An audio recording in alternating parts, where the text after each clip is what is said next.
menjadikan kita manusia yang terbaik. Nah, kalau muslimin rahimahullah, Al-Quran diturunkan oleh Allah Ta'ala dibaca, dipahami karena maknanya dan diamalkan. Setiap tahapan yang dilalui oleh seorang muslim dalam menjalankan Al-Quran mengandung keutamaan dan kemuliaan.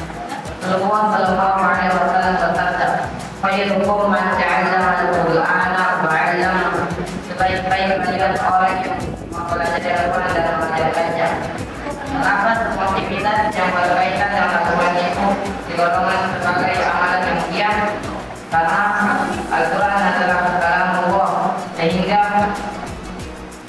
semua yang kaitan dengannya menjadi sesuatu yang mulia di dunia ini.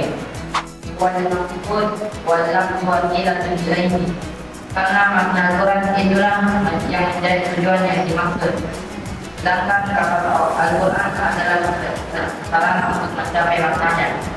Artinya mempelajari Al-Quran dan mengajarkannya mencakup dan memandang dua macam sekaligus, yaitu lafaz dan maknanya. Berarti kedua-duanya sama penting. Rasulullah Sallallahu Alaihi Wasallam bersabda berkaitan dengan keutamaan mempelajari Al-Quran. Apala yaqulu ahadukum ila al-masjid wa ya'lamu aw yaqra'u ayatain min kitabillahi 'azza wa jalla khairun lahu min naqatain. Sungguh salah seorang dari kalian pergi ke masjid lalu ia mempelajari atau membaca dua ayat dari kitab Allah, itu lebih baik baginya daripada dua unta.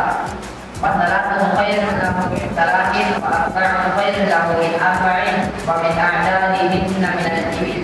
Tiga ayat lebih baik daripada tiga ekor unta, empat ayat lebih baik daripada empat ekor unta, dan beberapa jumlah unta. Imam Asy-Syafi'i berkata, "Man ta'allama al-Qur'ana 'azumat ni'matuhu." Barang siapa yang mempelajari Al-Quran, maka menjadi agungan kedudukannya. Masyaallah muslimin rahimahullah. Amalan kedua yaitu mengajarkan Al-Quran. Nabi Sallallahu Alaihi Wasallam telah mendorong umatnya untuk mempelajari kebaikan dan mengajarkannya kepada orang lain. Bagi orang berbuat demikian akan dijajakan pahala orang yang melaksanakan haji secara sempurna.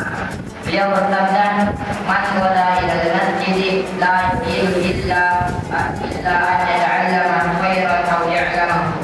Kalau siapa yang pergi ke masjid tidak bertujuan melainkan untuk mengetahui kebaikan atau mengajarkan kepada